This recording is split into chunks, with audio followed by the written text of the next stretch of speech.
इतिहास में पहली बार हनुमान जी अपना जन्मभूमि से सीधा दिल्ली में 2 महीने यात्रा होने के बाद वहाँ से कुरुक्षेत्र से, जम्मू से, श्रीनगर से सीधा पीओके एलओसी तक पहुँच गया। पहला कश्मीर में लोग हमसे पूछा आपको कैसे लग रही हैं।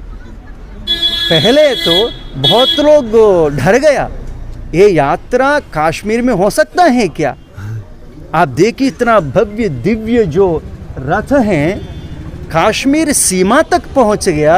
एलओसी टेटवाल, वहाँ शारदा मैया की जो धरती है हमारा कश्मीर, नमस्ते शारदा देवी कश्मीर पुरवासिनी, ऐसा माँ शारदाम्बा की ये पूरा कश्मीरपुर है, जन्म स्थान है, धरती हैं। अब विधर्मी लोगों की कुछ कुचेष्टा से हम सभी लोग कश्मीर से अनेक सारे क्षेत्रों से दूर हो गया।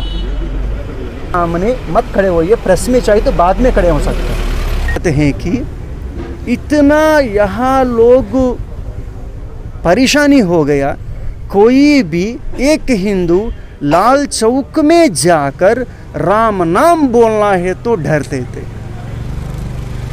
जो राम नाम लाल चौक में जाकर बोलता है उस परिवार को खत्म करते थे। ऐसे माहौल से हमारा भारत सरकार 370 जो धारा हटाने के बाद एक रास्ता बन गया। न केवल रास्ता बनना, कार्य तो बनना चाहिए। लोगों के मन में जो पीड़ा डर है वो निवारण होना चाहिए। वो केवल भगवान के आशीर्वाद से ही हो सकता है। और यहाँ साक्षात हमारे कश्मीर में लोगों को आश्वासन दिलाने के लिए, रक्षा करने के लिए साक्षात हनुमान जी अपना जन्मस्थली से आकर यहाँ भव्य रथ यात्रा की माध्यम से अनुग्रह कर रहे हैं। जय हिंद, जय श्री राम। मेरा नाम सोहन गिरी है और भारत रक्षा मंच दिल्ली में दायित्ववान है। आप अभी ये जो रथ देख रहे हैं ये किष्किंधा हनुमान जन्मभूमि कर्नाटका से यहाँ जम्मू की धरती पे आया हुआ है।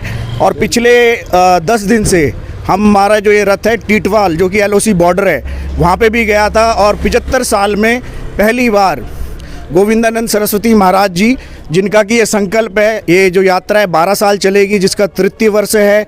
और ये यात्रा हनुमान जी की 705 फीट की विशाल मूर्ति का अनावरण जो कि किष्किंधा में होना है, और उसके अलावा एक भव्य मंदिर का उद्घाटन वहाँ पे होने वाला है। तो उसी के लिए लोगों को जागृत करने के लिए अखंड भारत हिंदू राष्ट्र के नाम से यात्रा चल रही है पूरे भारत में।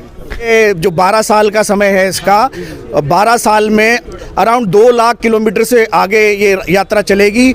29 राज्य में भी चलेगी और उसके अलावा नेपाल में भी अभी हमारा बात चल रही है। शायद नेपाल में भी हम जाएंगे इस यात्रा को लेके, क्योंकि नेपाल ही एक ऐसा देश है जो कि अभी हिंदू राष्ट्र है पूरे विश्व में। अभी हम पीछे अपना दिल्ली से उसके बाद कुरुक्षेत्र से पंजाब होते हुए फिर अपना कश्मीर, एलओसी से लाल चौक पे अपना हनुमान चालीसा का पाठ किया गया। ये भी एक अभूतपूर्व कार्य गोविंदानंद सरस्वती जी द्वारा किया गया, क्योंकि वहाँ के लोग आज भी डर के माहौल में रह रहे हैं। लेकिन एक बात कहना चाहूँगा, जब नेतृत्व मजबूत होता है तो सारी चीज़ आसान हो जाती हैं। तो अब जब हम यात्रा में गए इतने बड़े रथ को लेके, कहीं हमें कोई दिक्कत नहीं आई। कहीं ना कहीं पिछली सरकारों द्वारा अपना वोट बैंक की खातिर और आतंक जो जिस तरीके से फैला हुआ था, वो सोचने वाली बात है कि ऐसा क्यों हुआ।